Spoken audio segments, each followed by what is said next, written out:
What's going on YouTube? Wait, Shane, wait. Hold on. Wait, say something? Yeah, you good? Yeah. There's like a lot of static. But anyway, what's going on YouTube? It's Will here, back again once again for the third season of the Gridiron Talk Podcast. This is actually our third take doing this. We've been having a lot of connection issues, but I'm very happy to be here with you guys for the third season. I can't believe it's been fucking 3 seasons of this. Is wild, and it makes me very happy that I'm doing this again. Obviously, I'm with my man Shane here.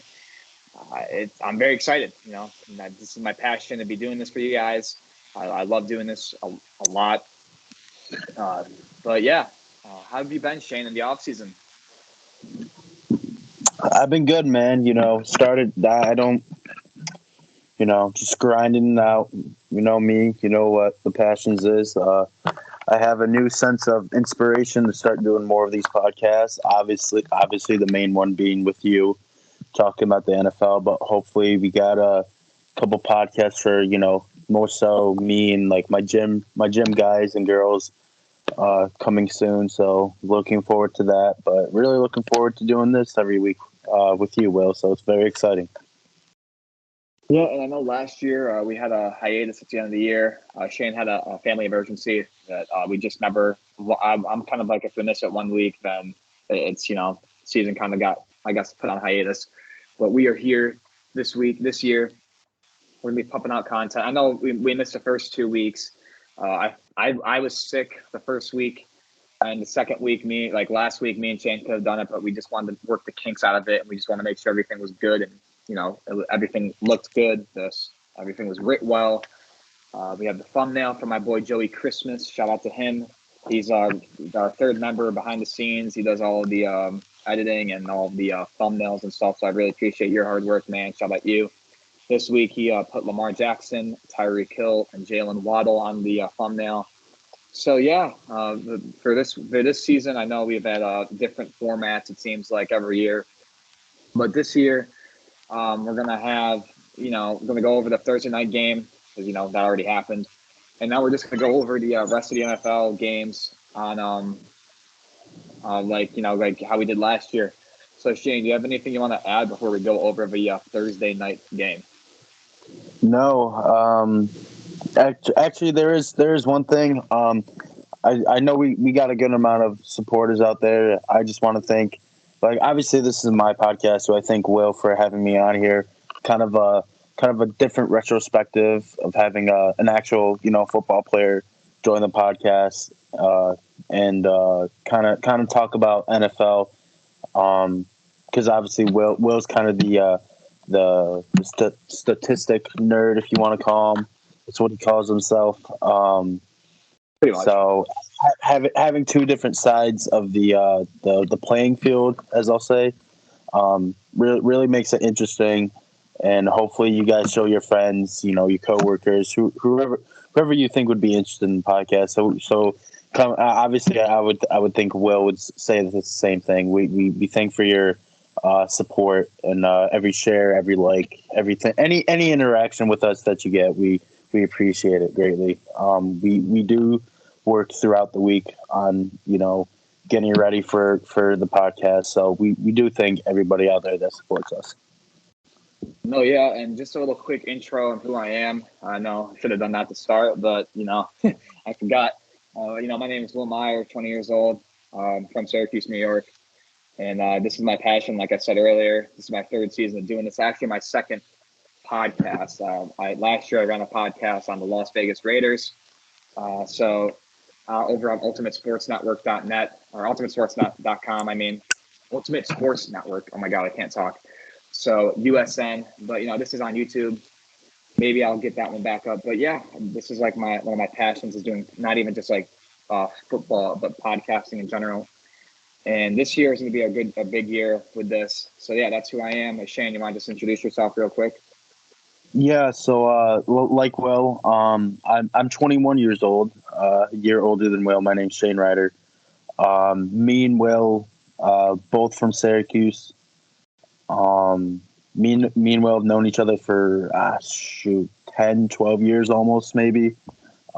Started from when we played baseball, my baseball days, and then transitioned over to football. I do play football. I play for a semi-pro team down in Syracuse. I'm in the mix of getting in contact with XFL, USFL, pro arena teams. I'm getting my own agent. I have my own. It's kind of like a personal coach. He helps me out with a lot with my programs. I'm also a nutrition coach as well. So that's just a little background on me. But yeah, well, let's get this thing started and get to talking about football.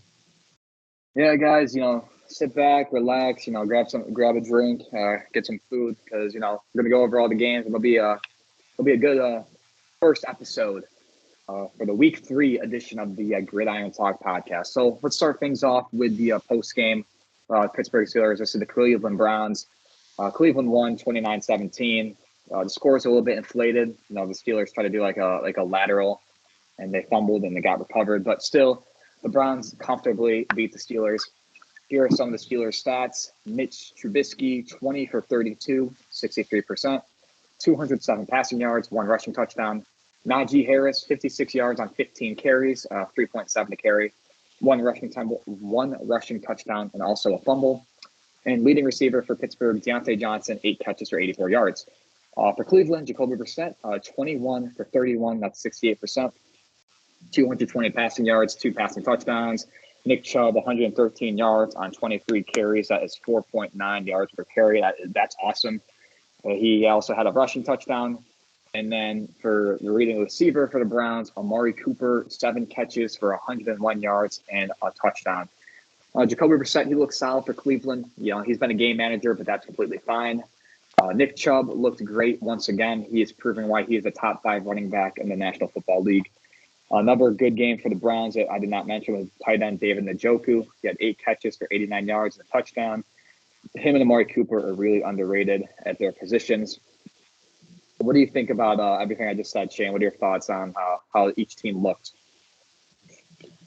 You obviously we know your thoughts on the Steelers based on how we talked about them last year. I think they got a lot better.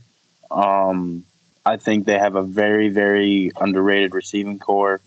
Their future looks bright offensively. Obviously, the strength of their team is their defense. They do not have T.J. Watt. He is out, I believe, until week 8 with a slightly torn pec, I believe it's considered. I know he didn't completely tear it off the bone, but the Steelers, they're a team that's average, been average for a couple years. I know they started out great, 11-2.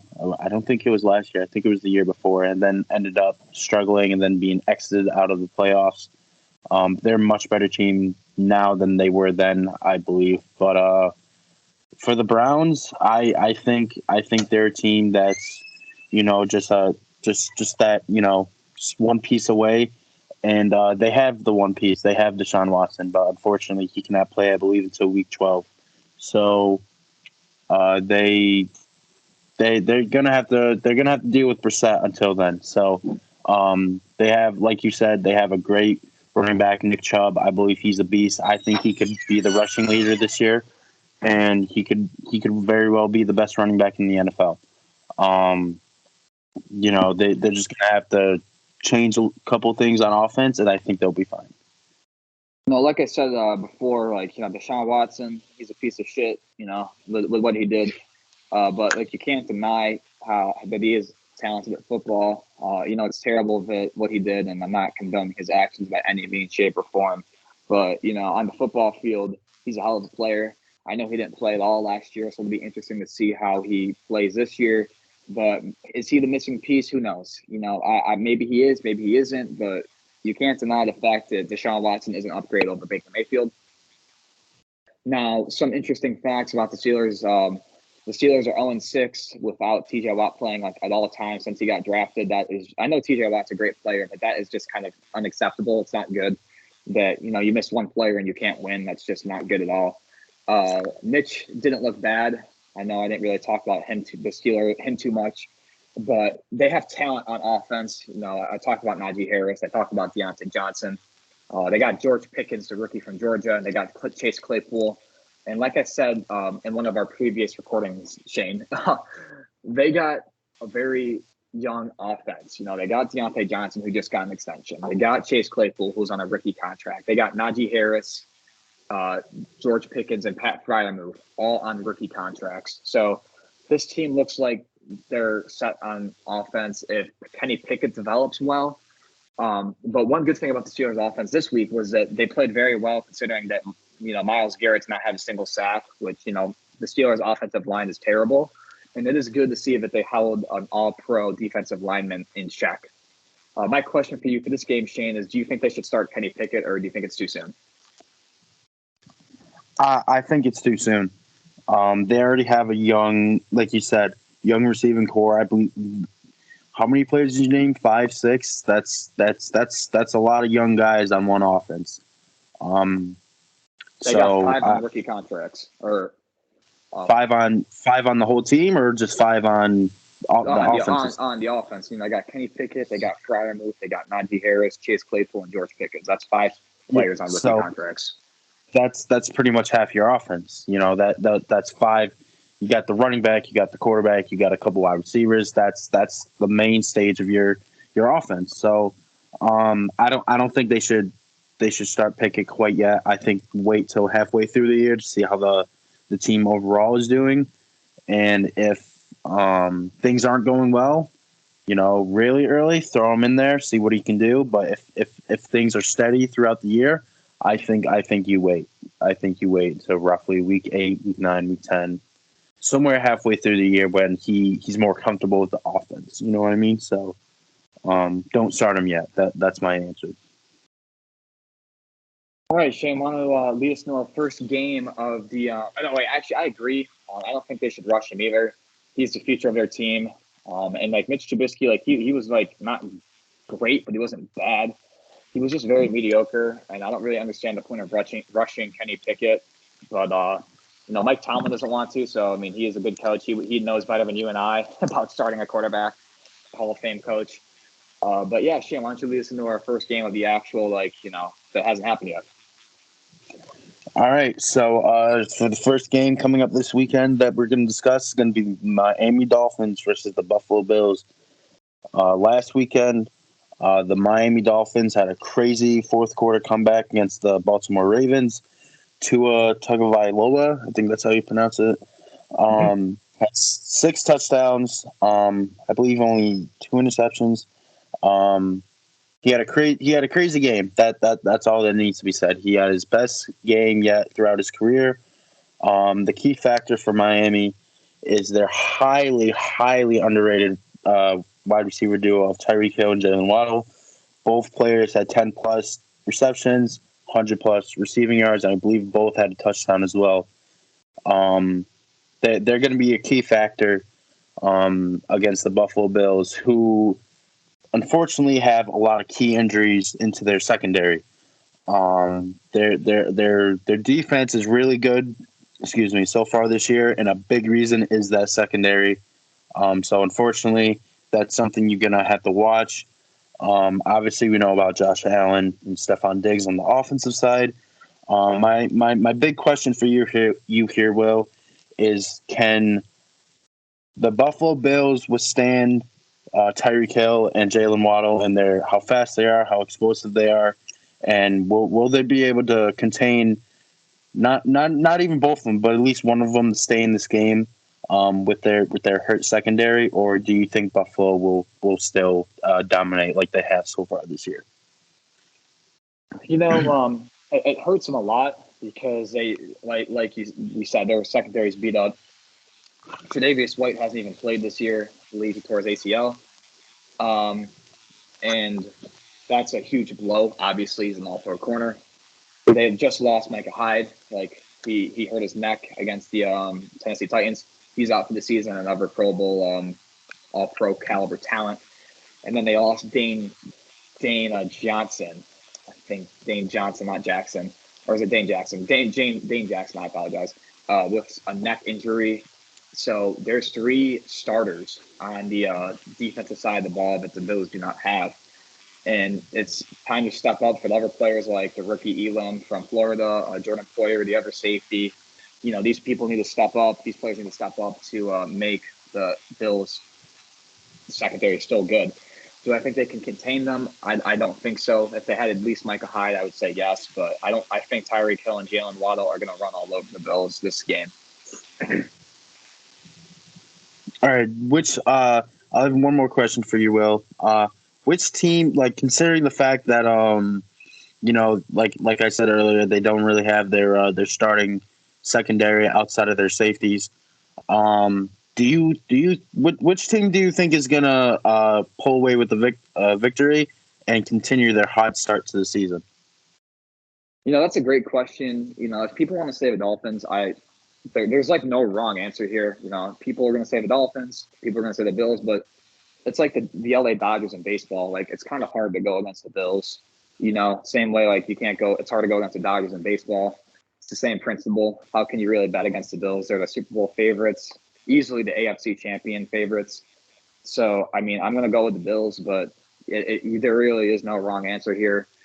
This will be a great early matchup, and hopefully it shows the future of this rivalry pretty well, considering this is their first game, Miami, playing the Bills with Tyreek Hill. So I think, and the Bills' first game playing the Dolphins with Von Miller. So I think it's interesting to see that this game, it'll be a great game and a very early preview of a potentially good rivalry for a long time, because they're both quarterbacks are very young, Tua and Josh Allen. Yeah, I think it's going to be a very exciting. It could be one of the next great rivalries. We talk about the Buccaneers and the Saints. We had when Drew Brees was on the Saints, that was always a matchup within the past couple of years, a division matchup that everybody would love to watch. So I'm on man. I think Buffalo is going to pull it out. I think it's going to be a close game though. I'm sticking like 23-20, somewhere around that range of scoring, because I do believe Hill and Waddle will blow up in this game. But I think this is going to be very key on defensive performance for both teams. So I still have the Bills winning it. Yeah, I agree. I think the Bills are going to win too. But yeah, with that being said, let's move into our next game. The first game that I'm presenting. We got the Jacksonville Jaguars 1-1 versus the Los Angeles Chargers, who are also 1-1. The Jaguars lead the AFC South. I know it's only 2 weeks in, but that is a good sign of change for the Jaguars.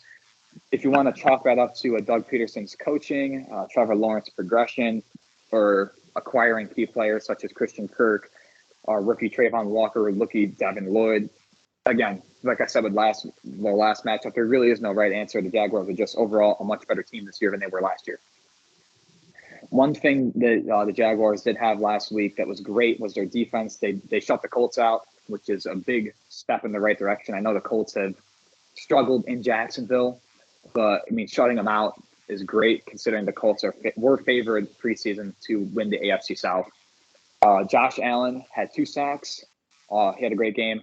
Devin Lloyd, rookie from Utah, was the highest graded rookie last week on PFF, 87.1, which is great.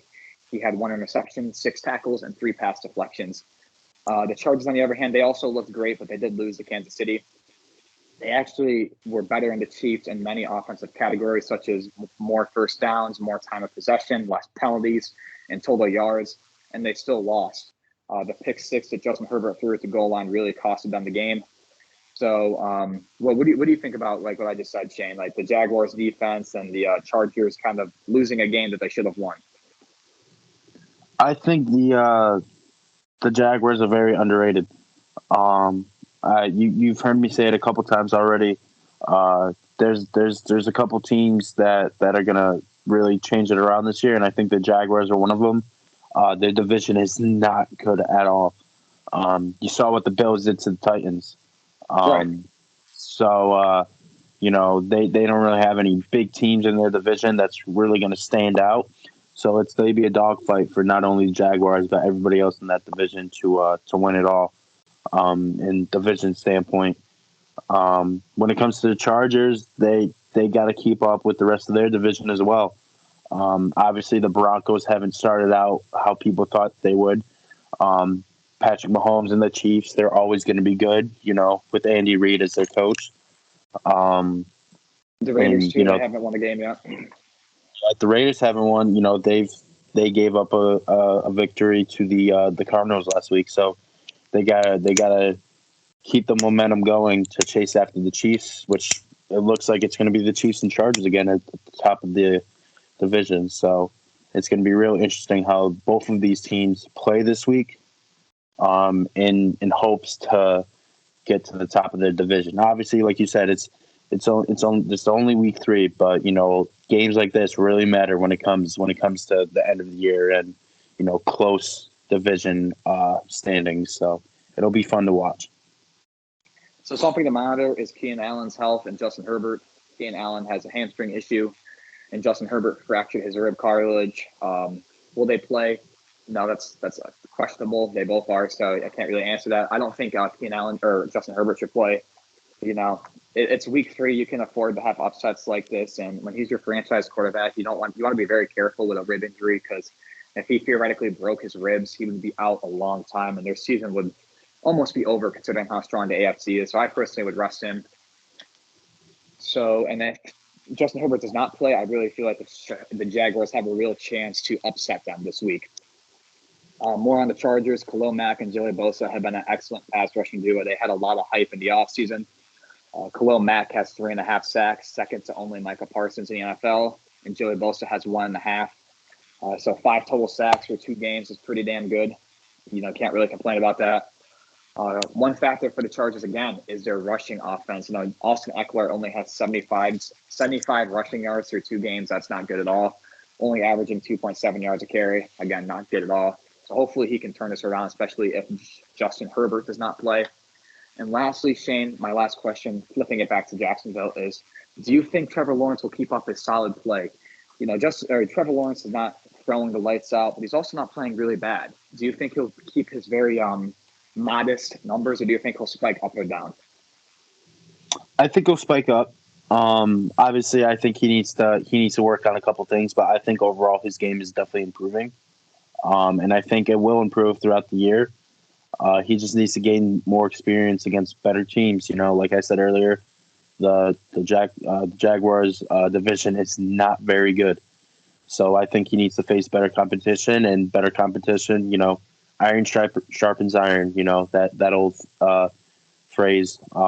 He's only going to get better if he faces better competition, and obviously Justin Herbert, if he does play, and then the rest of the Chargers defense is a great example of that. So I think he'll spike up in his game as this continues. All right, moving on to our. I forgot to ask Will. What is your predictions for the game? What is your who do you think they pull out on top? I mean, I think the Chargers are going to win 24-20. I think that's a safe bet, regardless if Justin Herbert plays. But I agree with you, real quick, with Trevor Lawrence. I think he will spike up, and like you said, iron sharpens iron. So he'll just get better as it goes up. I mean, he's a very highly touted recruit or prospect. 24-20 Chargers, and I think the future looks very bright in Saxonville. And I agree with you, Will. I think the score is relatively going to be the same. I think 24-23 Chargers is safe bet. I think it will be a good game. There's a lot of good games this week that'll be very tight and interesting. But moving on to our next game is the Cincinnati Bengals against the New York Jets. After a crazy fourth quarter comeback against the Browns, Joe Flacco led the Jets to a win. And honestly, I feel a high beat of new energy for this Jets team as they go in to face Cincinnati, the Cincinnati Bengals, who, crazy enough, they were in the Super Bowl last year. They start out 0-2 so far. They suffered a heartbreaking last-second field goal loss to the Cowboys in Week 2. And something I want to talk about here, Will, I actually got a question for you about it. Obviously, the Bengals O-line was the big talk last year about, that was one of their weak points. They went out, they got a couple O-line. It has not, come up to the hype that they thought it would, as they still cannot protect Joe Burrow. So my question for you is, especially in this game, can their O-line pick it up and protect their quarterback and get their first win, or are they still going to continue to struggle with this? One thing that people don't take in consideration with an offensive line is it's like a starting five in basketball. Like you can't look at the Brooklyn Nets in basketball. Like people think they're a super team, but what holds them back is chemistry. And it's the same thing with the Bengals offensive line. Like on paper, they got a great offensive line. You sign La'el Collins from the Cowboys. You sign Alex Kappa from your Tampa Bay Buccaneers, who are two really good, right tackles and right guard respectively. But you don't have any chemistry with them. And it also doesn't help that they played two top 5 pass rushers back to back, T.J. Watt and Michael Parsons. So I think this will be a first game where the Bengals O-line finally starts to take that step. The Jets don't have any crazy pass rushers.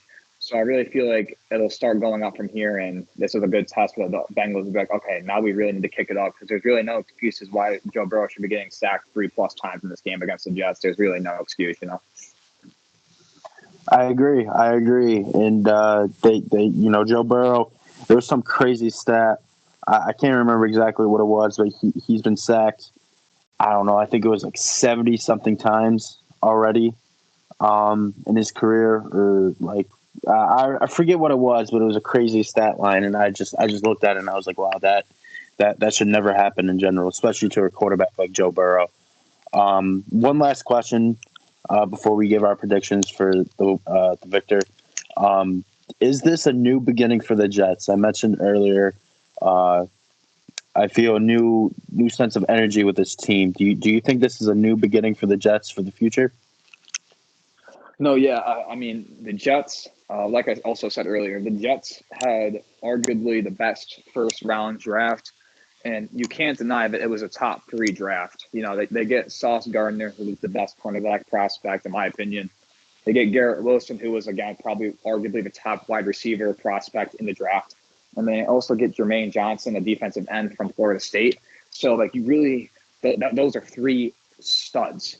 You got, a generational, that's a little bit too far, a Pro Bowl, all-pro caliber cornerback who they're comparing to Darrelle Revis. And you got big shoes to fill when you're a cornerback and for the Jets. When you get Darrelle Revis in their future or their past. They have Garrett Wilson, who had a great game last week against the Browns. So are these the same Jets of the old? No, I think their future is finally turning around, and I wouldn't be too crazy if the Jets made the playoffs in a couple of years, if all of their players develop correctly, if Zach Wilson develops into the quarterback he's supposed to be, if Sauce Gardner develops into the corner he's supposed to be. I mean, the ball is in the Jets' court. I mean, in a couple of years, I really feel like there's no excuse for the Jets to be bad because, I mean, they had a great draft, and it seems like they've had great drafts since they've had this new regime at the front office. Breece Hall, the second-round running back from Iowa State, the Jets just look like a great team in paper, and all they need is a couple of years for free agent acquisitions and more drafting and development to be good. Don't you agree? Oh, yeah, I 100% agree.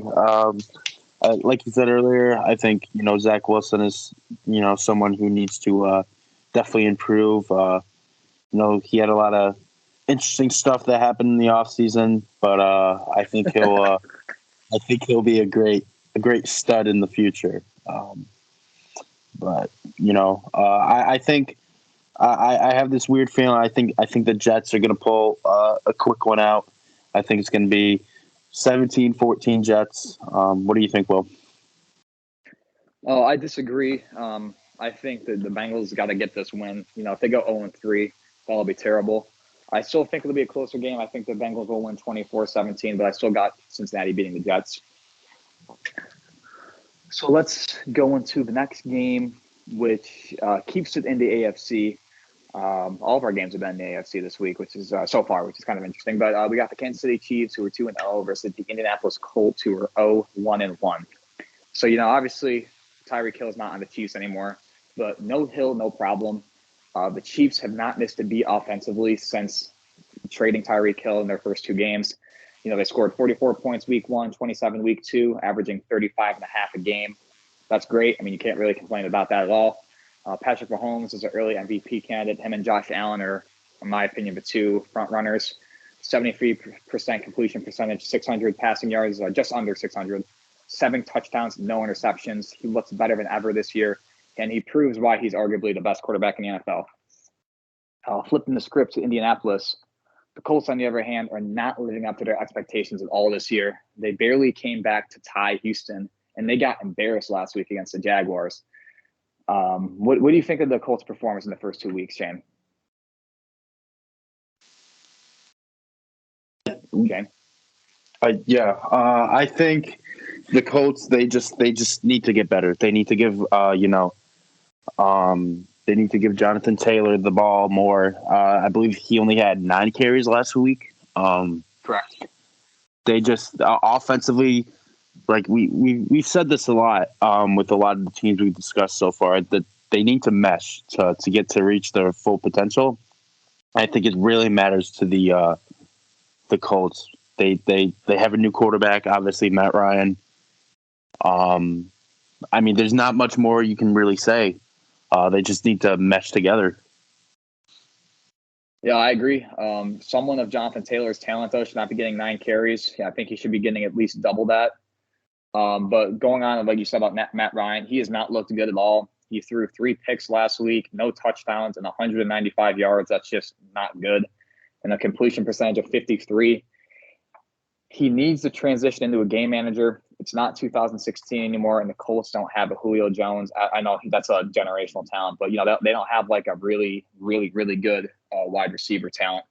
So I think he just needs to become a game manager. Michael Pittman didn't play last week. That it helps that he's coming back because he had a great week 1, Michael Pittman Jr.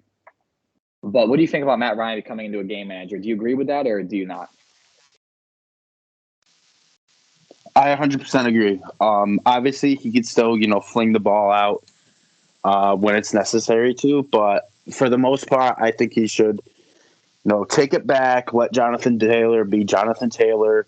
Let his offensive coordinator set up good plays for him in the offense and just, take it back a lot. He's in his mid-30s now. He's not going to be, he's not going to be throwing the balls like, Josh Allen does or Patrick Mahomes or, we can even include Aaron Rodgers in this standpoint, but Matt Ryan, he's a great quarterback, but he's not once in a lifetime quarterback like Tom Brady or Aaron Rodgers. He does have weaknesses, and he has leveled down when it comes to stats and performance. So I think he does need to make that transition starting now.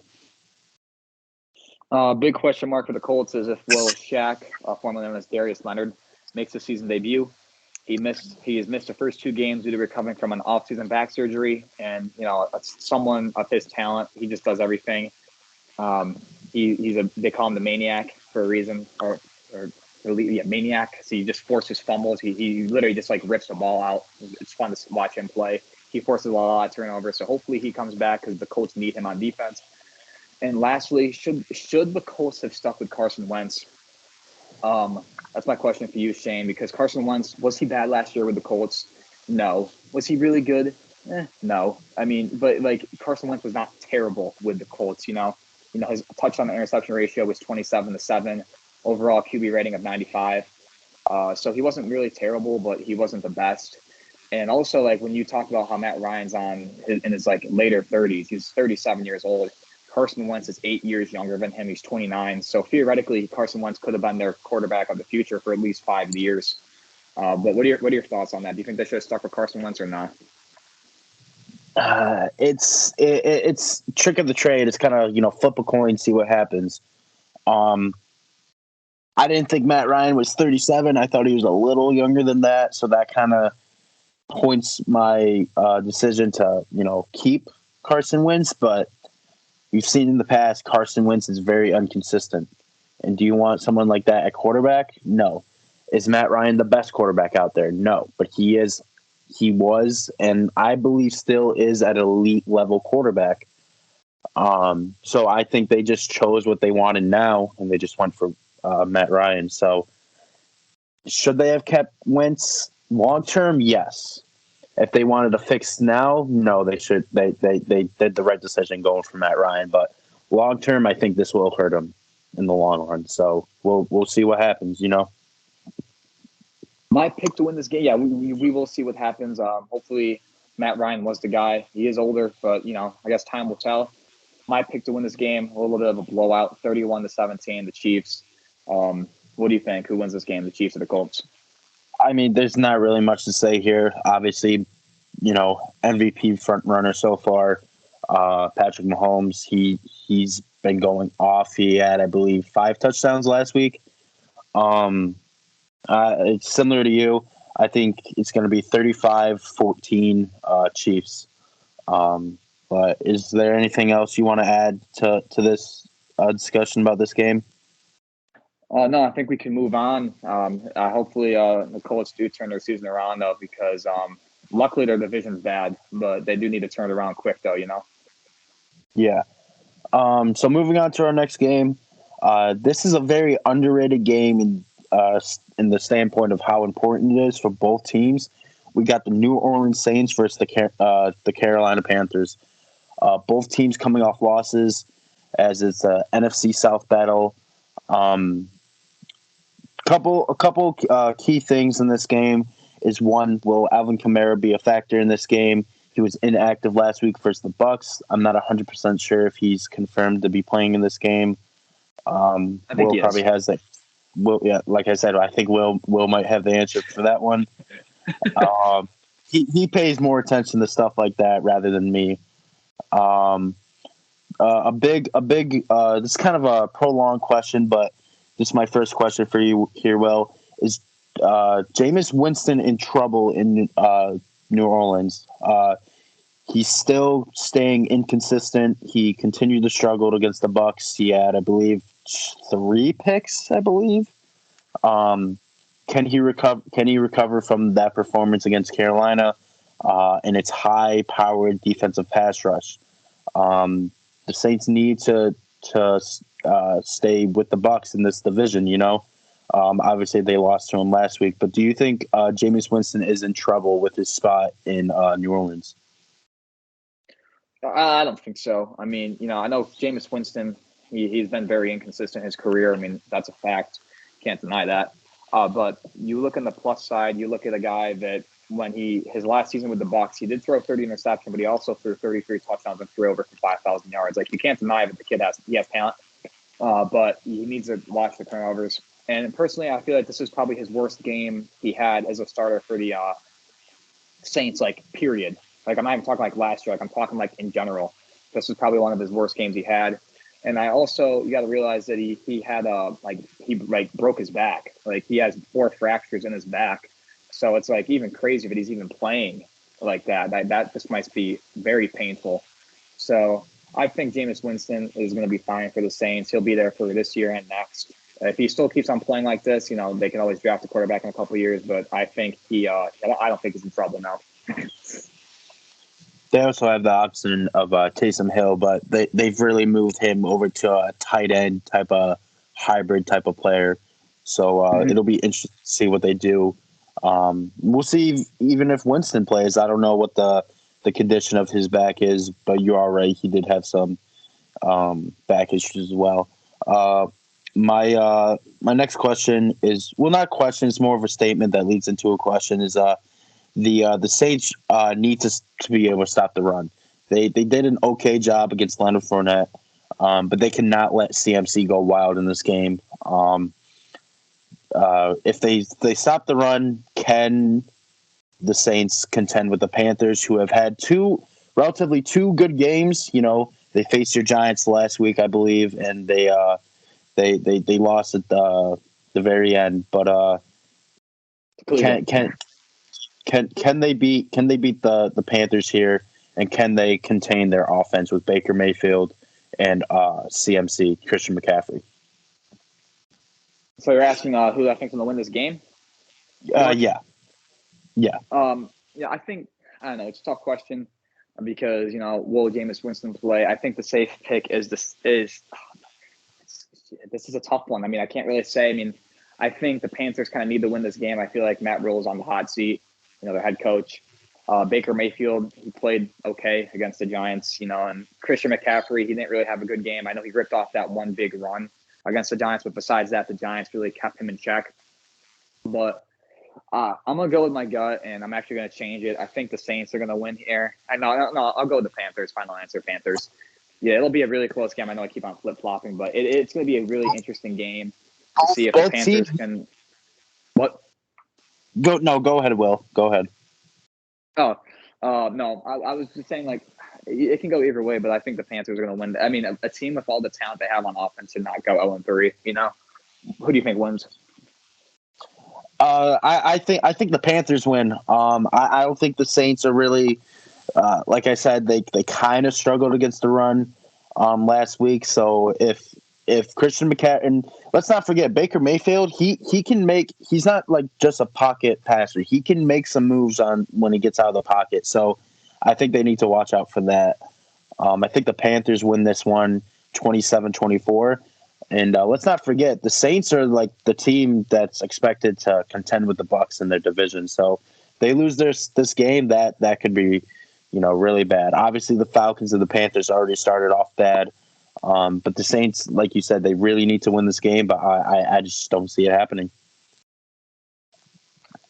So let's go on to our next game, which is another divisional matchup in the NFC. But this time we're going to go to the NFC North. We got the Detroit Lions versus the Minnesota Vikings. Both teams are 1-1.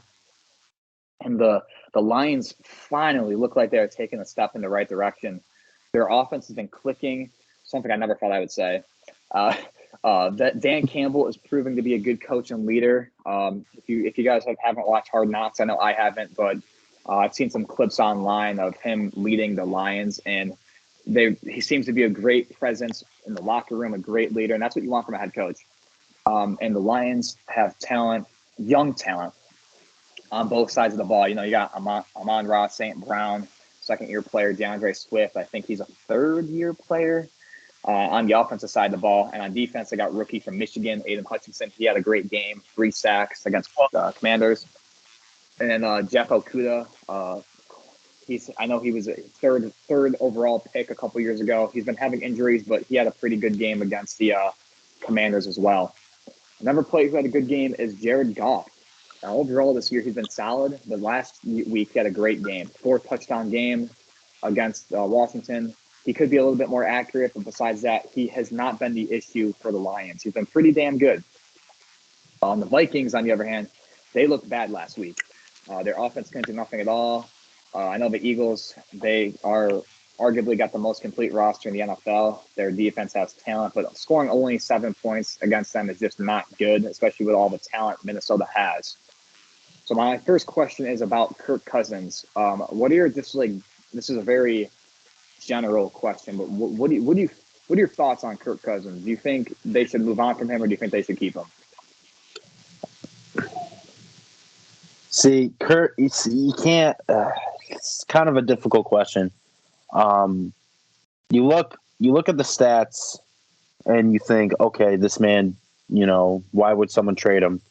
I believe he was not in the running, but he was a really good considerate for MVP. I believe I can't remember if it was last year or the year before, but excuse me.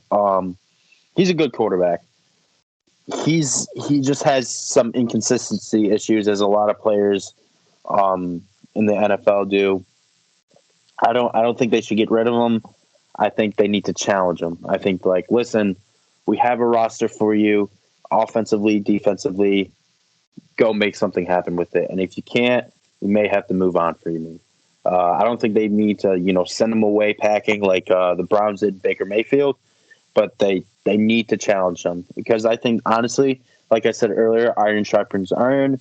If you don't challenge the player, will the player be better, or will he be worse? That's the question you got to ask. So my answer is no. I don't think they should move on. I think he's okay for now, but if there's more performances like that throughout the year, then maybe look for some free agent quarterbacks or draft some in the offseason during the draft. So. Yeah, I agree. Kirk Cousins, Ryder, hold them back or lead them to a division title. I think he'll be. I think every quarterback has a bad game. I think that's what it was. And I think he should rebound pretty well against Detroit. Jalen Hurts had a pretty good game against him, and so did Carson Wentz, even though Washington lost. So I think this will be a good rebound for the Vikings in general, but in particularly Kirk Cousins. Another person who should rebound is running back Dalvin Cook. He had a pretty bad game against the Eagles, and I think he'll also, again, rebound against Detroit. This is just a good rebounding game for the Vikings. Now, what running back, wide receiver duo should have a better game? Amon-Ra St. Brown and DeAndre Swift, or Justin Jefferson and Dalvin Cook? I think the safe choice is Justin Jefferson and Dalvin Cook, both top 5, arguably, at their position. And, Amon-Ra St. Brown and DeAndre Swift are very underrated at their positions. I think they're both are beasts. And Jared Goff loves to target both of them, running back in the running game, handing off to DeAndre Swift as a pass catcher. DeAndre Swift is a good pass catcher for a running back, and so is Amon-Ra. But it'll be a fun game to watch. A lot of talent on both sides of the ball, on the offensive side of the ball particularly. And my last question for you, Shane, is what quarterback do you think will have a better game, Jared Goff or Kirk Cousins? I think that's a good question, Will. I'm gonna go with my gut and say Kirk Cousins, just because he like Jared Goff, like he had a 4-touchdown performance, but you look at the rest of his career, you're like, he's mid, he's average. Besides the 1 year where he brought the Rams to the Super Bowl. Kirk Cousins, he's shown more good than bad in his career, so I have to go with Kirk Cousins. Plus, he has better players around him, like you said, Dalvin Cook, Justin Jefferson. He's got more opportunities to be better and to have a better game than Jared Goff. How about you? For this game, I think Kirk Cousins is going to have a better game. I think that's the safe option. But if someone did say Jared Goff, I wouldn't call them crazy because Jared Goff he's been pretty good this year. I mean, you can't deny that. My prediction, though, I think this will be a close game, like most of the games this week. Oh wait, shoot, Shane, can you hear me? Yeah, I can hear you, man. Yeah, sorry, my earbuds just died, so you're coming through my laptop now. But anyway, so it's not crazy to say Jared Goff, but I do think the Vikings will win this game. It will be a close game. I think a lot of games this week will be 27-23 Minnesota. What about you, Shane? I agree with you. I think Minnesota's gonna a little bit heavier score. I think it's gonna be 31-20 Minnesota, but anything can happen in the NFL, so we'll see. But moving on to our next game, we got the Washington Commanders versus the Philadelphia Eagles. We mentioned a little bit about the Eagles in the game we just talked about. Jalen Hurts and their highly, highly underrated offense has started off great so far as they face the Commanders. The Commanders had trouble stopping the run last week. It will be something to look out for to see if they can stop Miles Sanders and as well as Jalen Hurts. Obviously, he's a dual threat quarterback. The big thing that we're going to talk about here is Darius Slay in the Eagles defense. He had possibly the best performance so far a cornerback could have so far this year. And in general, he allowed 2 receiving catches, 19 yards, and he had 2 interceptions and 5 pass deflections.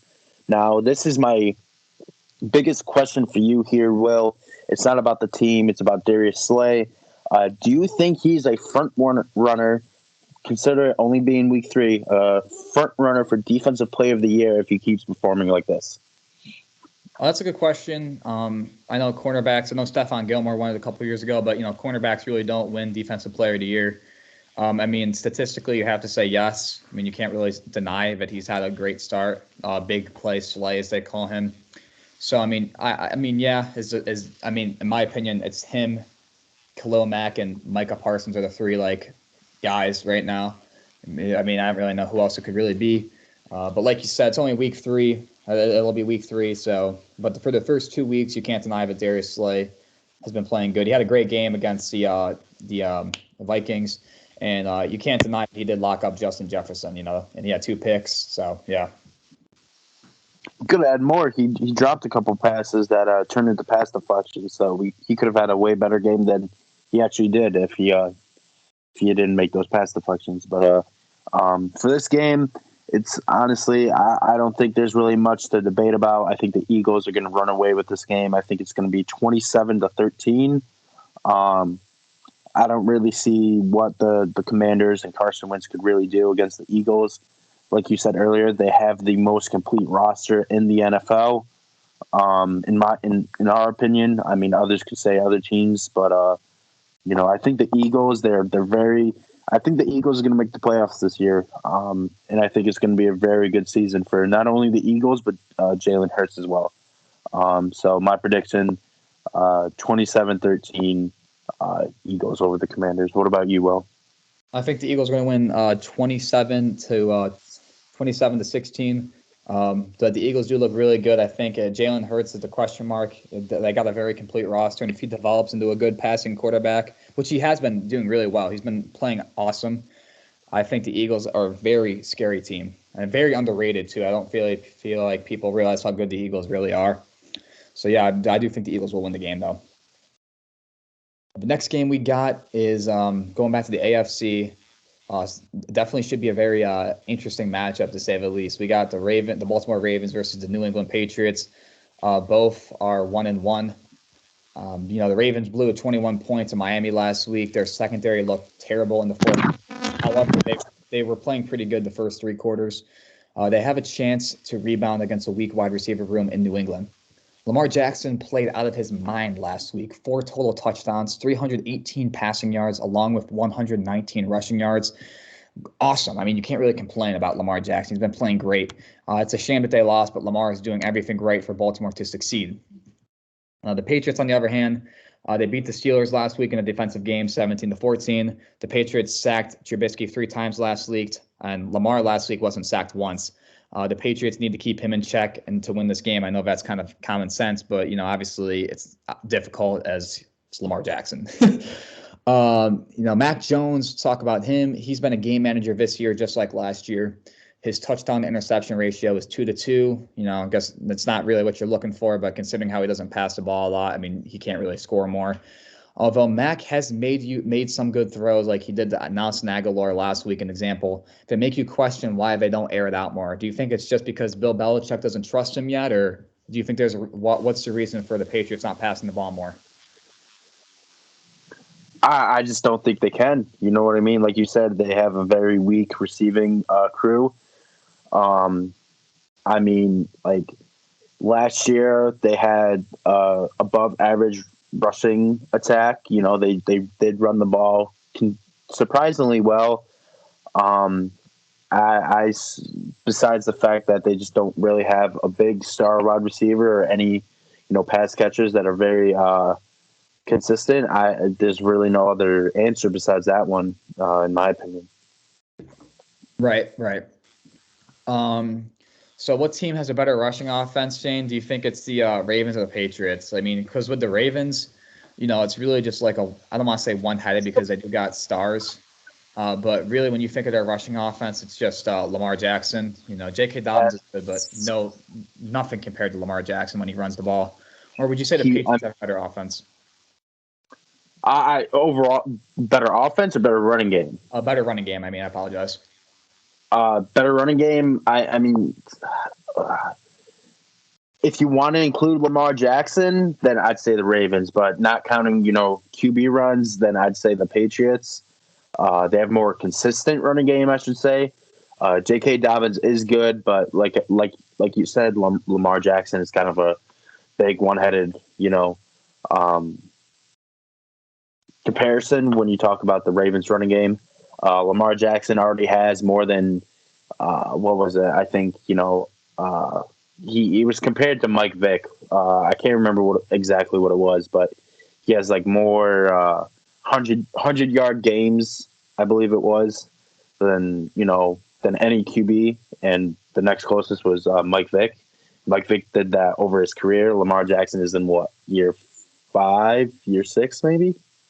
Yeah, year 4 maybe. He's on his last year of his rookie contract. I think it's year 4. So year 4, okay. So obviously Lamar Jackson can throw the ball as well, but he's so dangerous with his legs as a quarterback. So, but like I said, consistency without the quarterback, I think the Patriots have the better consistent running game. Year 5 actually, but yeah, I know what you mean.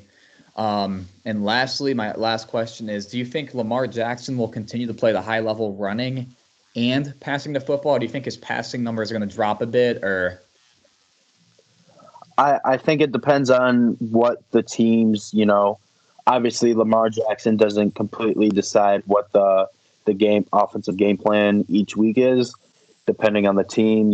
One team could be bad at,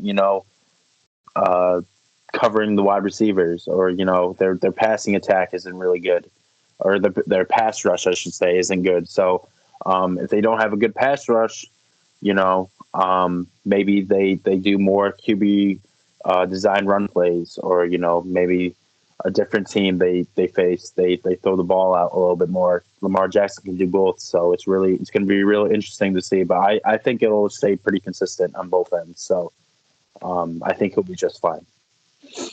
My prediction to win this game, Shane, I'll let you go after. I think the Ravens are going to win the game 24-20. It should be an interesting game, though. Two very run-heavy teams. Might be boring to some, but I know some people love old-fashioned running the ball. But like I said, I got the Ravens winning 24-20. What about you? I agree with you. I think the Ravens are going to win 33-16 in a little bit of a blowout. Like I said, I think Lamar Jackson may go off, whether it's running the ball or passing, but they're both run-heavy teams, and I don't think the Patriots have the defense they once had to contain someone like Lamar Jackson. So, moving on to our next game, we have the Houston Texans versus the Chicago Bears. Both of these teams are really in a rebuild. After a bad performance versus the Packers, Fields and the Bears look to get back to how they played week 1 against the 49ers. For the Texans, they're looking for win number 1. I believe they're 0-1-1, I believe, or maybe they're 0-2. I can't really recall. 0-1-1. Both teams need to run the ball, because it is kind of their quote unquote strong point in different ways for both teams. However, both of their defenses struggle against the run so far this year. So it'll be interesting who can stop the run first. My big question for you here, Will, is can the Bears show out like they did week 1 against the 49ers, or will the Texans finally get their first win of the year? It's a good question. I think the Bears, I can't really comment on how, like you said, they're both kind of like they prefer to run the ball. Justin Fields has, I think, passed the ball, 20-ish times in 2 games or something along those numbers, definitely around that number. So, and whether that's how their offense is supposed to be, or if the new head coach, Matt Eberflus, he's passed it 28 times. Which is not a lot in 2 games, considering some quarterbacks throw 28 times in 3 quarters, But I personally think that's just how the offense is supposed to be. I don't really think it has anything to do with the Eberflus not trusting Justin Fields. That's just my opinion. But I think the Bears are going to win this game. I don't think the Bears have any threat as a playoff team or none of that. But it's 2 mediocre teams playing. Or like you said, 2 rebuilding teams. Who do you think it has that one X factor of it is, the one X factor that puts them over? And I really feel like Justin Fields and the rushing offense of the Bears is better than Davis Mills and Brandon Cooks on the offense for the Texans. But yeah, I personally think the Bears are going to win. What about you? I agree. I think the Bears. I honestly think the Bears are gonna. This is our. What do you call it? Not a rebuilding game, but get back on track type of game. I think the Bears are going to win this game 27-10. But we'll see what happens. I think the Bears are going to win 20-13. But yeah, it'll definitely be like you said, the two rebuilding teams, and hopefully the future turns these franchises around. You know, the Bears are very prestigious, and hopefully the Texans can get back to how they were when they had like J.J. Watt and Jadeveon Clowney and stuff, and players like them. So next up, actually, my last game I'll be talking about before we get into the primetime game. So I'll pass the mic to Shane for a bit. We got the Las Vegas Raiders and the Tennessee Titans both are 0-2. Two teams with high hopes have both started off the year slow. They both desperately need this win to have any realistic shot at making the playoffs this year. Two playoff teams, too. You know, the Raiders were the 5th seed last year, and the Titans were the overall number 1 seed in the AFC, and they're both 0-2. It's kind of crazy. Las Vegas should have won last week, but coaching, more so Josh McDaniels, the head coach, seemed to cost them the game. Well, the Titans, on the other hand, got embarrassed last week by the Bills as nothing at all was working for them. Derek Carr for the Raiders bounced back well after having a tough week 1. He has another shot at having a good game against a subpar secondary. Devonta Adams has had a touchdown in his first 2 games as a Raider. Does he continue this trend? I think so. I think Devonta Adams is going to have a very sneaky good year. I feel like people are going to think he's going to have a bad year because he has Derek Carr and not Aaron Rodgers, which obviously Carr is a lot. You can't compare the two, but, you know, Derek Carr is not a bad quarterback at all. Derrick Henry needs to get to form. He has not looked like his usual self, and the Titans are struggling because of it. You know, if you want to chalk up the well, actually, I'll talk about why the Titans are struggling on offense, but Derrick Henry is a key. He needs to get better. You know, he is losing his title as the, end quote, best running back in the NFL with how he's been playing. He didn't have a good game against the Giants. Now, obviously, like I said, he struggled against the Bills, so he definitely needs to turn it up. And my first question for you, Shane, is why are the Titans struggling on offense? Is it because of A.J. Brown not being there, or do you think it's because of Ryan Tannehill? What's your opinion on that? I think it's half and half. I think it's from the running game. I don't think, Derrick Henry hasn't been playing the way he's been playing, and I think they have to pass the ball a lot more, and I think it's affecting how Ryan Tannehill plays. And obviously not having A.J. Brown completely affects the communication between wide receiver and quarterback. So I think it's a little bit of both the running game of Derrick Henry not being able to be Derrick Henry and Ryan Tannehill not having trustworthy wide receivers to throw it to. Yeah, and also something that we didn't really talk about in the Eagles game real quick, let me just go off topic, is that A.J. Brown's been having a great season so far with the Eagles. And I feel like most receivers that are on new teams, they're like superstars, like him, Tyreek Hill, Devontae Adams, for the Raiders. They've been having great seasons so far. And Treylon Burks, I know he's the rookie that basically is replacing A.J. Brown. They used that draft pick to the pick they got for A.J. Brown on him. And he's been Ryan Tannehill's favorite target, but he has big shoes to fill. And, when you get drafted in the first round to fill the shoes of a Pro Bowler talent, it's not easy, So I think it's a little bit of both, honestly. But mainly I think it's no A.J. Brown because I think Ryan Tannehill does get a lot of heat. And speaking of quarterback play, does Malik Willis have a shot at starting soon for Tennessee? I know he started last week, but I really think that's just because, they were getting blown out. So it's like, well, what the hell? Why not throw the rookie in there? But do you think Malik Willis has a shot at starting in Tennessee, like long term, like this year, or do you think that Malik Willis will be nothing more than a backup this year? I think depending on how the rest of the year turns out for the Titans will depend on when he gets the starting spot. If Titans make the playoffs again, I don't think he'll start. Maybe they'll trade Ryan Tannehill at the end of the year. Who knows? But for right now, I don't think he plays or I don't think he starts for the rest of the year. I agree. I think people don't really consider how rare it is that like third round rookies like Malik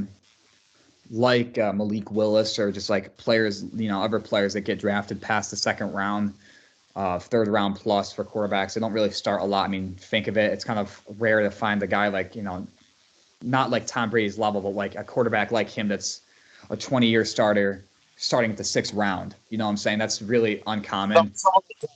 Someone like Dak Prescott, I get what you're saying. Yeah, like a guy like Dak Prescott who was drafted in like the 4th round. Like people really think like, oh, like he'll be their future, or like no, he's a 3rd round player. So that's just my opinion. I don't really think Malik Willis will start unless, Ryan Tannehill plays really, really bad or he gets hurt. I feel like he'll be more so on the bench. But yeah, who knows? But for this game, I think the Raiders will win 27-17. What about you, Shane? I think Derrick Henry becomes King Henry again. I think the rushing attack will take over, and I think the Titans will win 20-17. Interesting. It'll be a good game though. Can't deny that. Oh no doubt. So we'll transition over into an NFC West battle between the Rams and the Cardinals.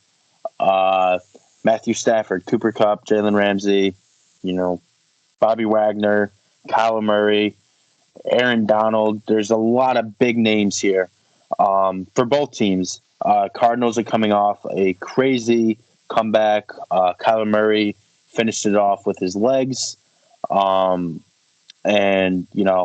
a lot of stud names in this matchup. I got a question number one. Obviously, this is, a big question for any team that faces the Rams. Who's going to stop Aaron Donald? Can the Cardinals online keep up with Aaron Donald? Can they keep Kyler Murray clean?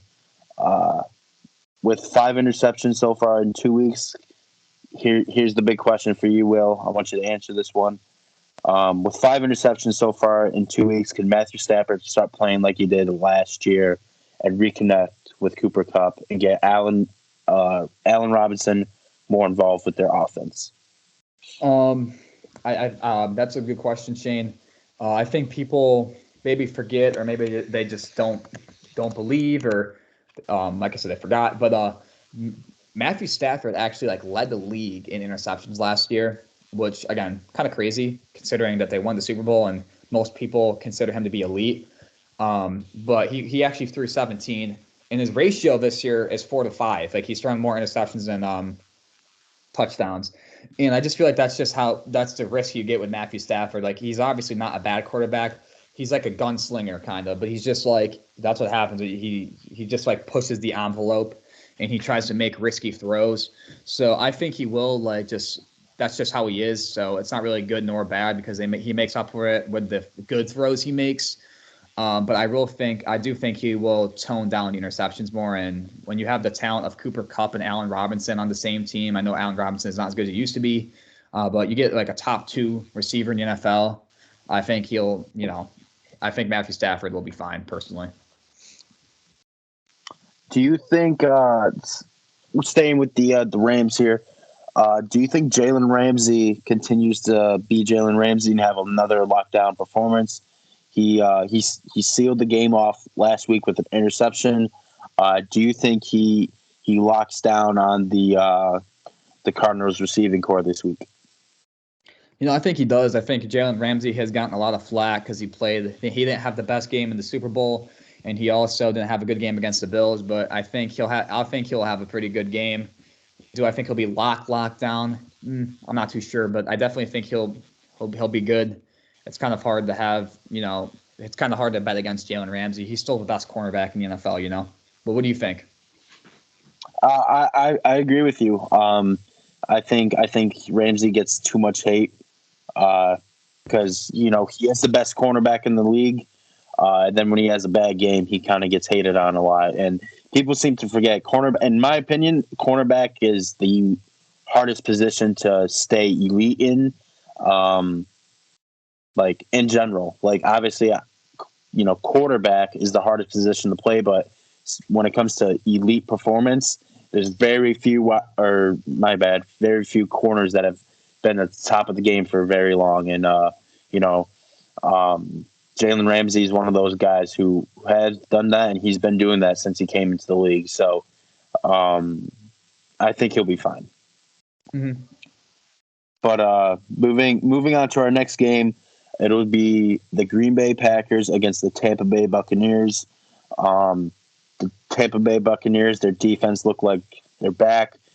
It looks like the defense they had during their Super Bowl year as they face Rodgers and the Packers. Some questions have been raised for both teams. For the Bucs, can their defense stay this dominant? as well as can Brady. Brady's kind of been slowing down just a little bit. You kind of see it in his throws. My question for you here, Will, my first question is, can he contribute and have a big game without Mike Evans due to a 1-game suspension with his fight with Marshall Lattimore? Do you think he'll struggle, or do you think he'll be fine? Yeah, I think people are not. It's shocking because like we have to take in consideration that Tom Brady's 45, but he's definitely slowed down a bit. He hasn't been like throwing the lights out and stuff. But like that's not really too surprising. I know he's the greatest of all time, but like it was inevitable. And he's not bad. He's more so just like slightly slowing down. His numbers are just taking a little dip. He's still very good. He's still Tom Brady, but he's definitely, like I said, slowing down. I mean, they did sign Cole Beasley, who is a free agent. So this week they're going to have Julio Jones should be back. They're going to have Julio Jones, Cole Beasley, and Russell Gage. And I think those are 3 receivers that will suffice for them. I don't think having Mike Evans will be that big of a deal, personally. I don't think the Buccaneers will win. A little of a spoiler alert. I do think Green Bay will win, but I don't think it'll be because they're receivers, They have such good depth at receivers that they can afford not to have Mike Evans and Chris Godwin, which most teams can't say that. Most teams are like, if we're out our 2 best receivers, we're kind of screwed, but the Buccaneers are the only exception to that. All right. I think I kind of know your answer to this one, but we'll go ahead and answer it or ask it anyways. For the Packers, do you think they can handle the intensity of the Bucs defensive line and defense in general? And do you think the crazy running back duo of A.J. Dillon and Aaron Jones becomes a key factor with scoring points in this game, considering the fact Aaron Rodgers does have a very young receiver core that needs to come up big against an experienced defense like Tampa Bay? Yeah, that's another good question. I think the Buccaneers defense that's going to be their winner this year, right? They're going to win games because of their defense. I mean, look how they played against the Cowboys and even have them score a touchdown. And last week against the Saints, they had 3 turnovers, and they really just they looked dominant. So, I mean, I'm going to have to go with the hot hand and say their defense will play well against the Packers. But again, I do think the Packers are still going to win because the Packers defense is very good. Do I think the receivers for the Bucs are going to go all over the Packers? No, but again, they do have the options, like I said. And this will be a very defensive matchup, and some people might not be able to process that. When you think of a team with Aaron Rodgers and Tom Brady, you think of a shootout, but I don't think it will be. What do you think? Do you think it'll be a shootout or more of a defensive game? I think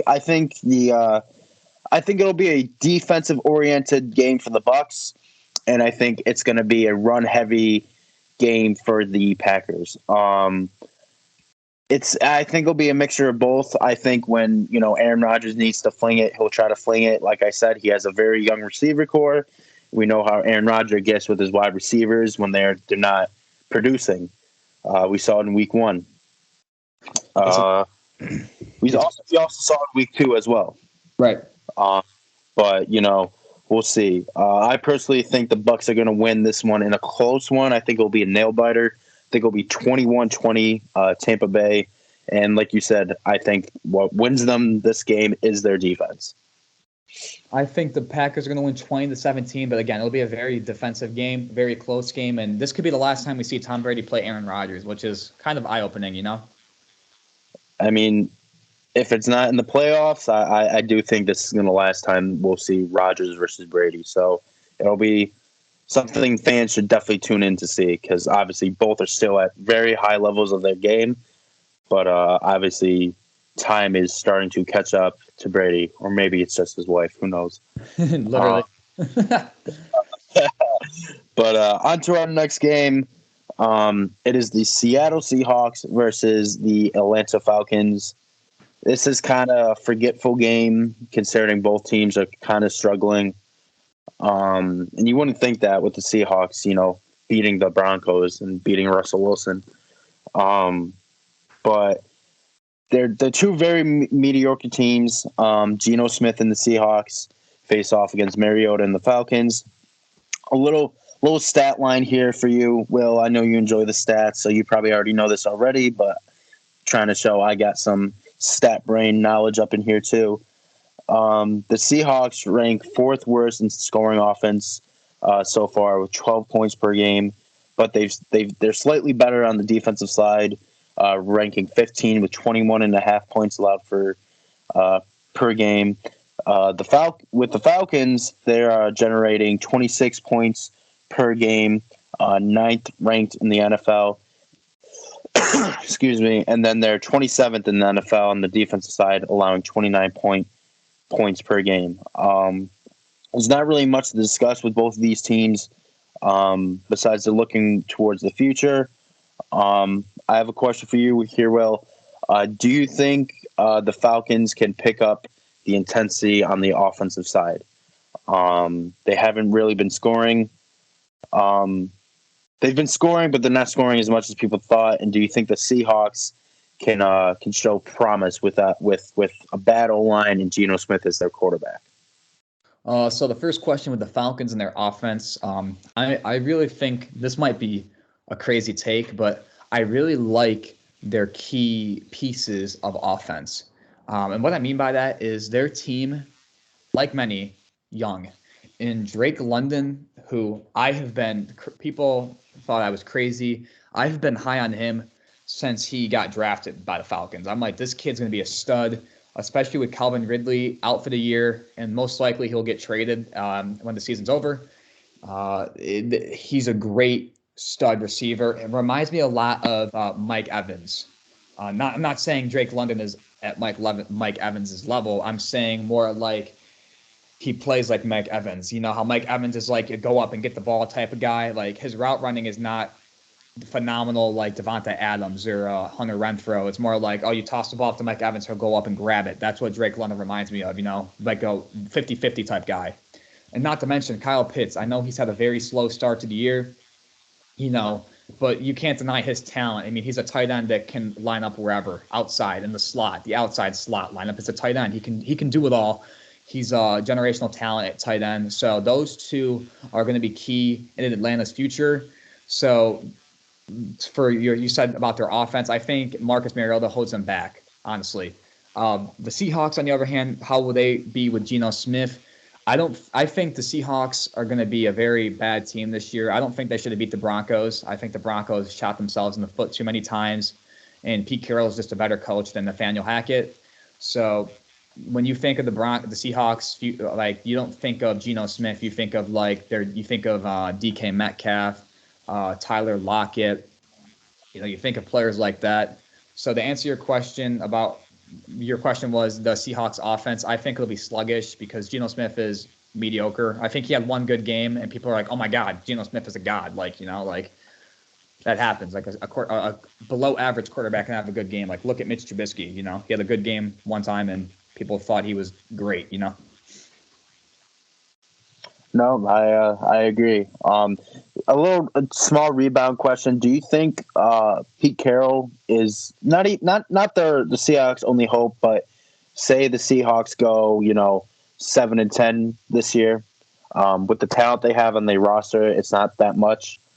Do you think Pete Carroll is the only thing that's keeping the Seahawks having chances in this year when it comes to games? Because like you said, I do think the Seahawks are going to be very bad, but do you think Pete Carroll is the reason why they'll win some games, considering he's such a good coach? 100%. Easily. Their rushing attack, they do have Rashad Penny, who I think not overrated, but he had a good ending the last year, and people are like, oh my God, this guy's crazy. But, he does have injury history. And they did draft Kenneth Walker from Michigan State. So that is like their offense right there. DK Metcalf and Tyler Lockett are talented, yes, but it doesn't really matter because, you go from Russell Wilson to Geno Smith, So I think keeping them in the game will be Pete Carroll, because even on their defense, they lost Jamal Adams week 1, who was an all-pro safety, who was supposed to step up and to be a big leader. On other defensive players they got Shelby Harris, who they got from the Broncos. They got Quandre Diggs, the other safety, Jordan Brooks. So I think the reason why the Seahawks will win games this year, Shannon, is I agree, is their play calling and their coaching by Pete Carroll. 100% easily. I agree. I have. I'll ask you this question after I give my prediction. I have the Falcons winning this game in a very low-scoring game, 17-13. Falcons over the Seahawks. What is your prediction? I agree. Actually, I think the same exact score, 17-13. I think Atlanta wins.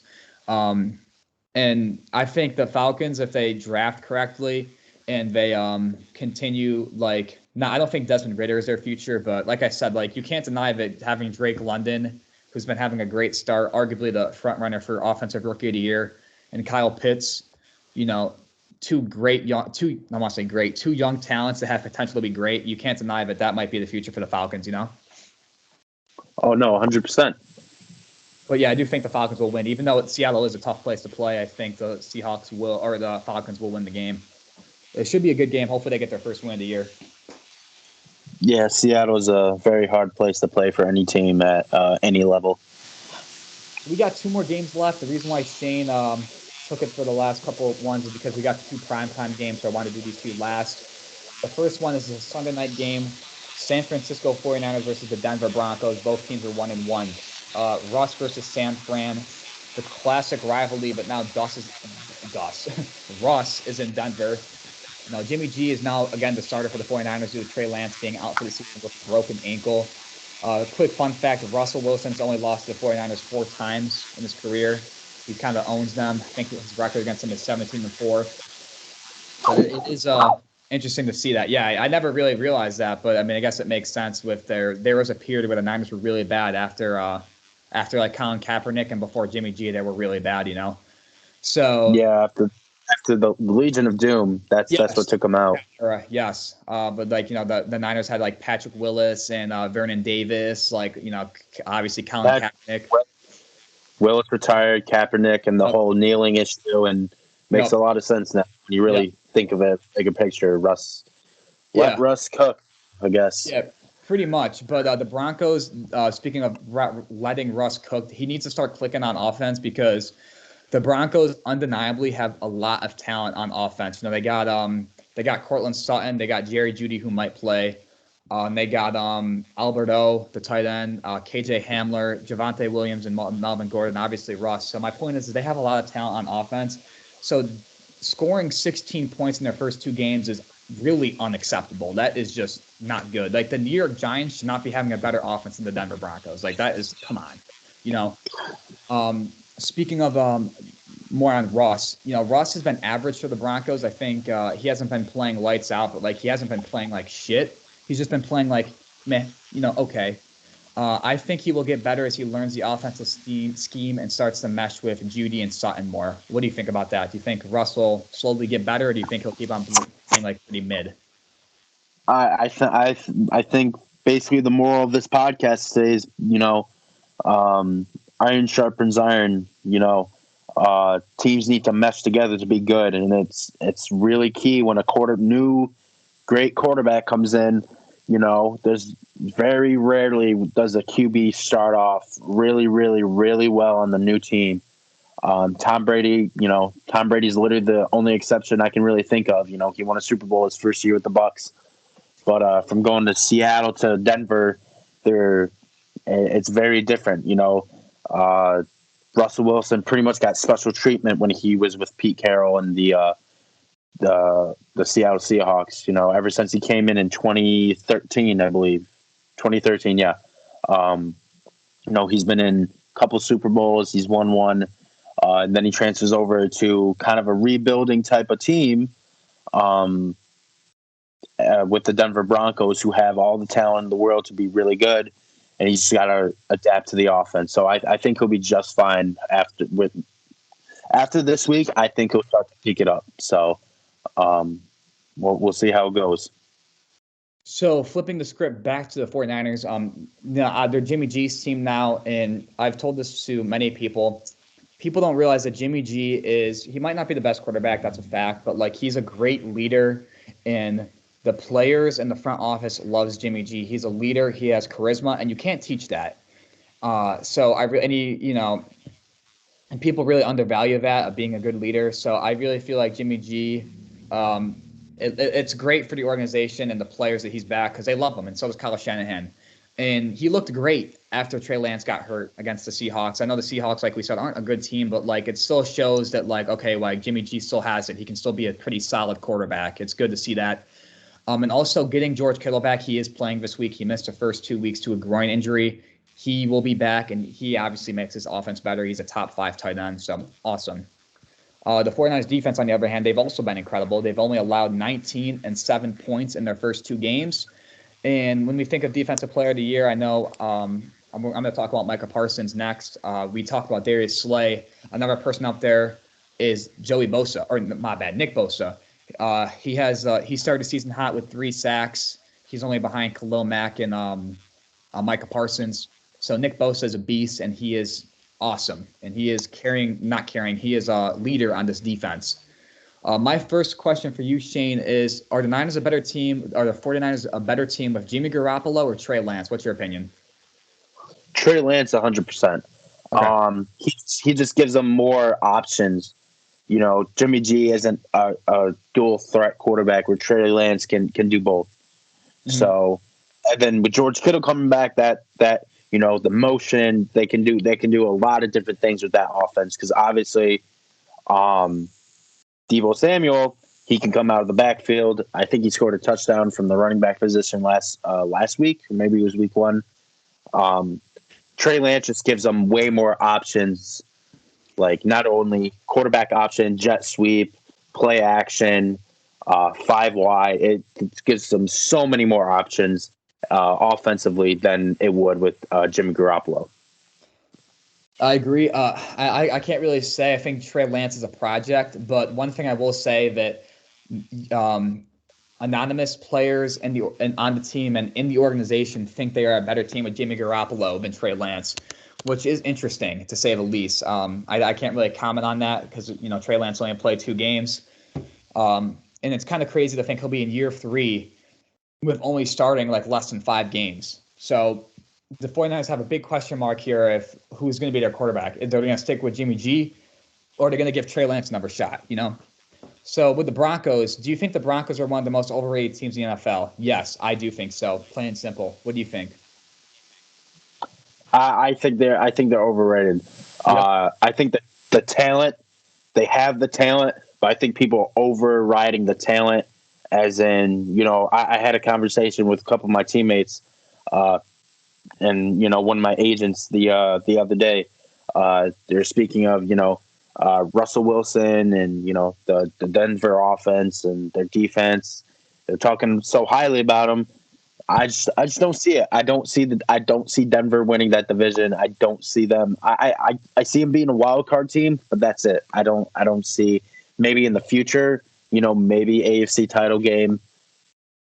Very, very depending on who they get in, the draft, the offseason next year, maybe a Super Bowl contending team within the next couple of years. But, everything's got to fall into the right place. And you still got to think about Josh Allen and the Bills.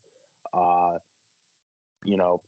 Patrick Mahomes and the Chiefs, maybe even Tua in the Miami Dolphins. There's a lot of teams in the AFC that you got to think of.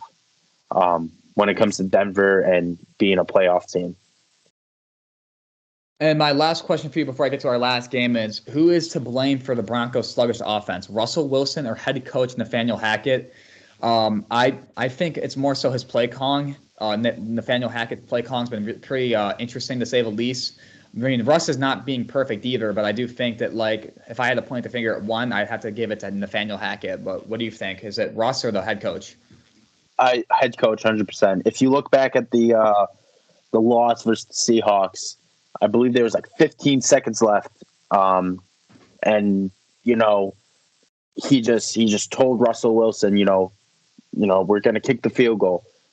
I mean, you're telling a dual threat quarterback like Russell Wilson not to get a little bit more yards to instead of a 64-yard field, or I think it was 64, 65, something like that. Yeah, field goal. You don't trust Russell Wilson to give you 5 yards, what? Yeah, especially come on now, and it not being in Denver kicking a field goal that far away, very, very, very questionable. So I do blame the head coach so far. Yes. My prediction for this game, I think Kyle Shanahan and Jimmy G have a slight edge, more chemistry than Russell Wilson and Nathaniel Hackett.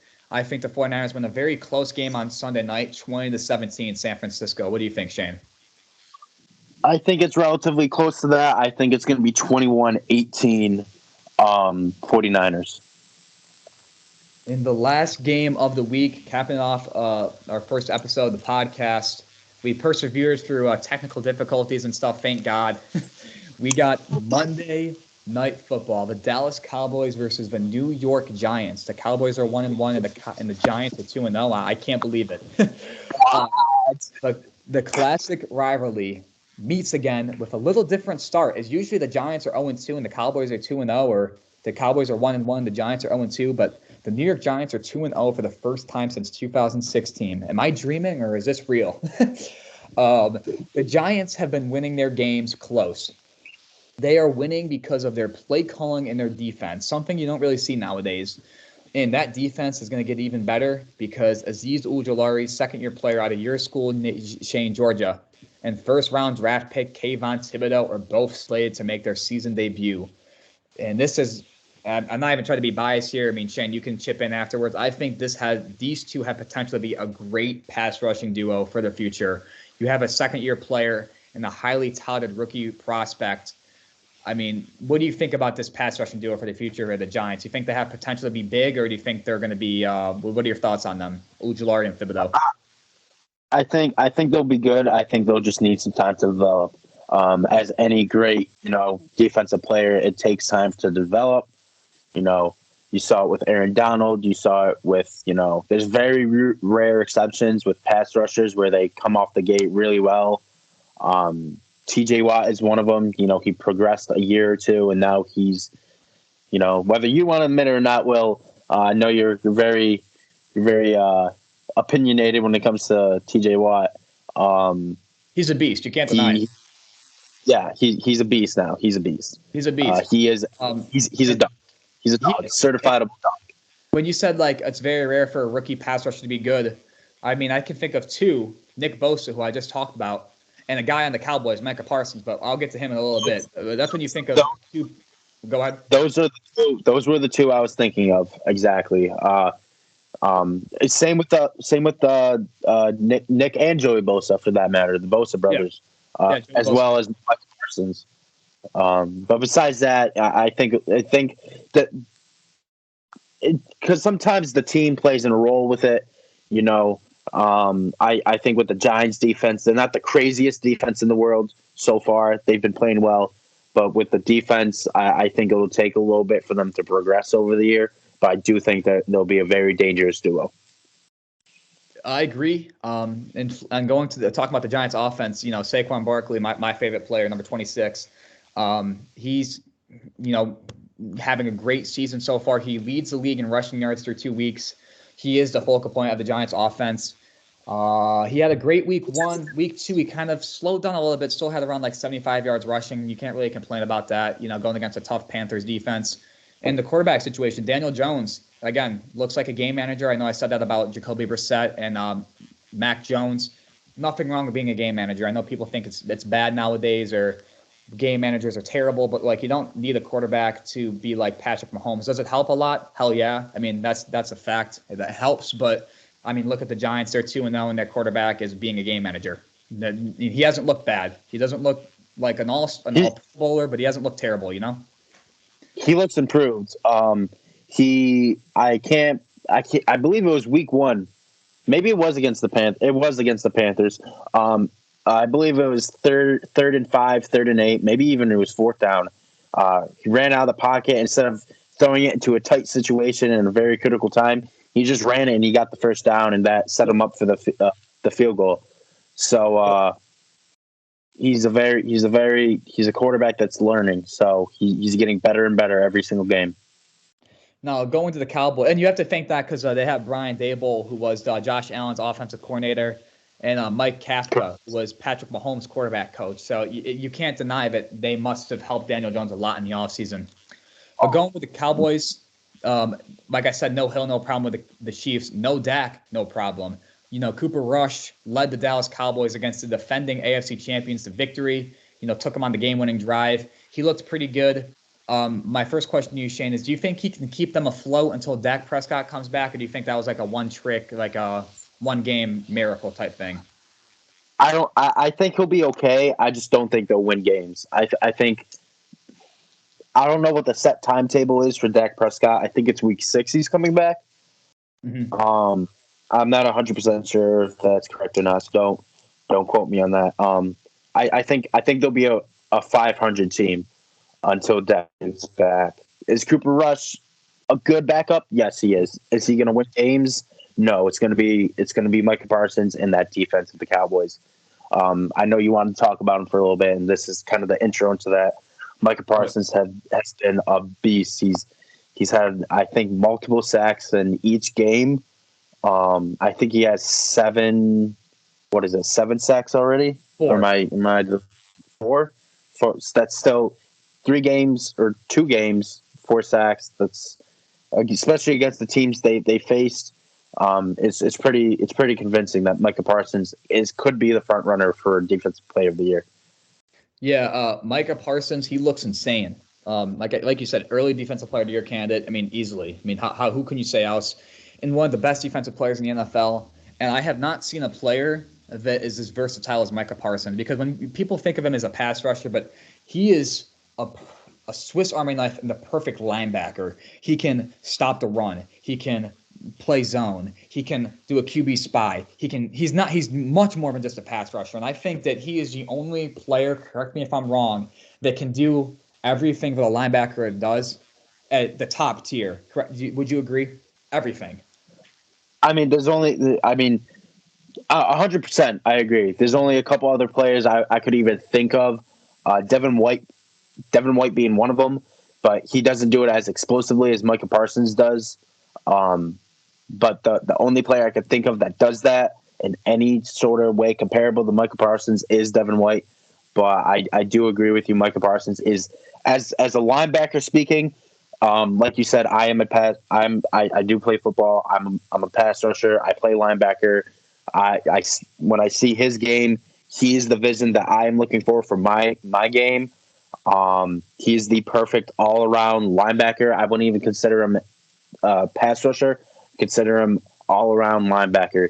He can, like you said, he can rush. He can sack the quarterback. He can, play zone, QB spy. He can do it all. And this is his second year. He's going to be.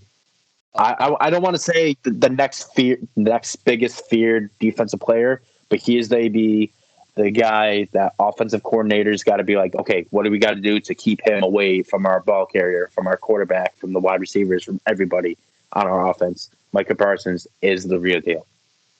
He's going to be a problem. That's a fact. He is easily the best player in the Cowboys, and he himself single-handedly gives them a shot to win games. I mean, he can keep them in the game. That's how good he is.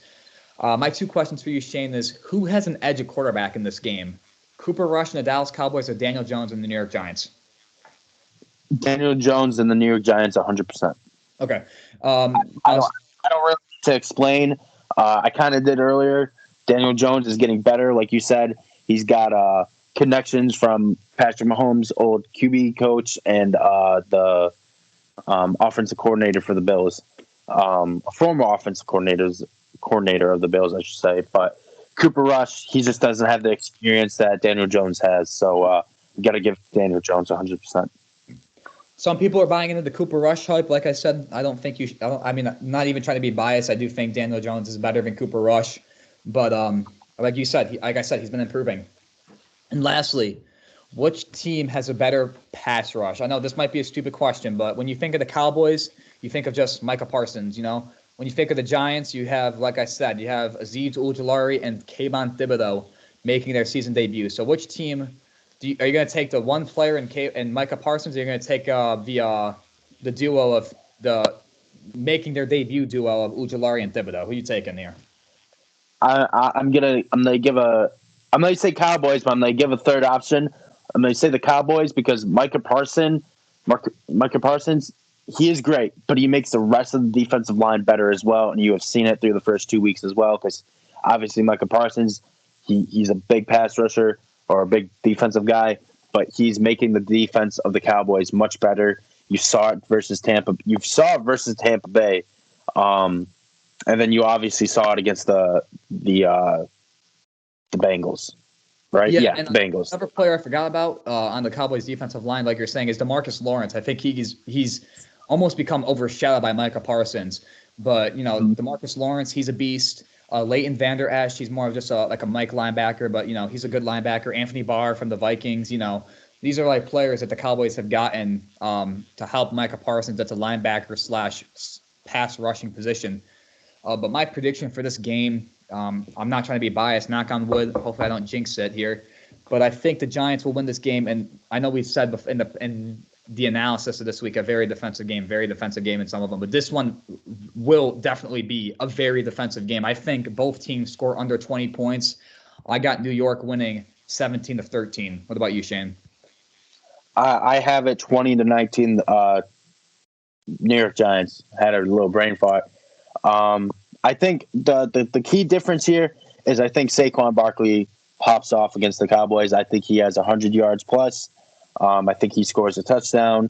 And like you said earlier, I think the only thing that keeps the Cowboys in this game is Micah Parsons and that defensive line. I think they might give some trouble to the passing game, which forces them to run the ball with Saquon. And obviously we know Saquon can run. So that is my prediction. All right, guys. Well, that concludes Season 3, Episode 1 of the Gridiron Talk Podcast, Week 3. I know we should have done it earlier, but, like I said, wasn't feeling too good. I hope you guys enjoyed the very first episode of coming back. Like I said, me and Shane love to do this. It's very fun to do this every week. I look forward to doing this. But, yeah, Shane, do you have anything else you want to say before we sign off? Besides what I usually do, follow me and Will on Instagram. Thank you for your support. Thank you for, waiting today for us to, I know we did it a little bit different last year with when we recorded. And then obviously today we had some technical difficulties. We never really had that happen before. So that was new to us. But yeah, thank you for tuning in and, can't wait to make the next one next week. So, that's about it. Yeah, most of them for future reference. So we're going to record on Saturday. When I upload, just kind of depends on me. I'm probably going to upload it today, like right after this, right after I stop recording. But I know, like Shane said last year, like it was very all over the place with when it got posted. But I think it's pretty universal this year that we will always record on Saturdays. So look for it on either like Saturday mid-afternoon or worst case scenario like Sunday morning.